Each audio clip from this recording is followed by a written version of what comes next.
Bon, comme prévu, à votre invitation, je viens vous rencontrer pour discuter un petit peu des problématiques que vous rencontrez et de la situation actuelle, en relation avec le Covid. On s'est réunis là à partir de 14h pour parler du coronavirus. Donc c'est vrai que tous les tribus sont très sensibles par rapport à cette maladie qui court depuis un certain moment sur le territoire. Si le Covid-19 rentre dans les tribus, comment nous on réagit quoi?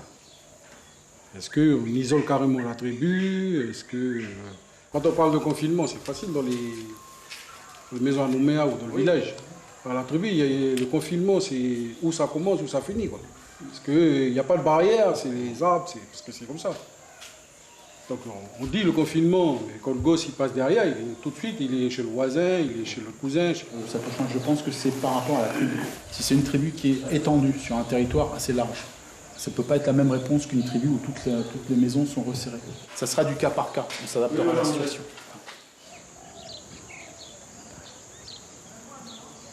Tous les cérémonies coutumières et tout, on a déjà tout reporté. Que ce soit le fait des ignames, que ce soit comme il a dit le président, on va pouvoir adapter. La seule chose on s'est réunis à 2 heures pour discuter du jeu, c'est que s'il y a un décès, demain la personne il décède de Covid-19, comment ça se passe? Est-ce qu'il est incinéré? Est-ce qu'on peut l'enterrer comme ça? Est-ce que la décision du conseil, c'est de dire qu'il faut enterrer le plus rapidement possible. Il ne faut pas qu'il y ait beaucoup de gens qui arrivent et tout, qu'on ne traîne pas. Maintenant, est-ce qu'au niveau médical, au niveau de la loi, est-ce qu'on peut le faire ou pas? C'est aussi ça la question. Je poserai la question officiellement. Voilà. Quelles sont les précautions sanitaires? Voilà. S'il y a un cas, je poserai la question. Parce que le décès, ça attire du monde et tu as des familles qui viennent de l'extérieur pour venir accompagner le mort.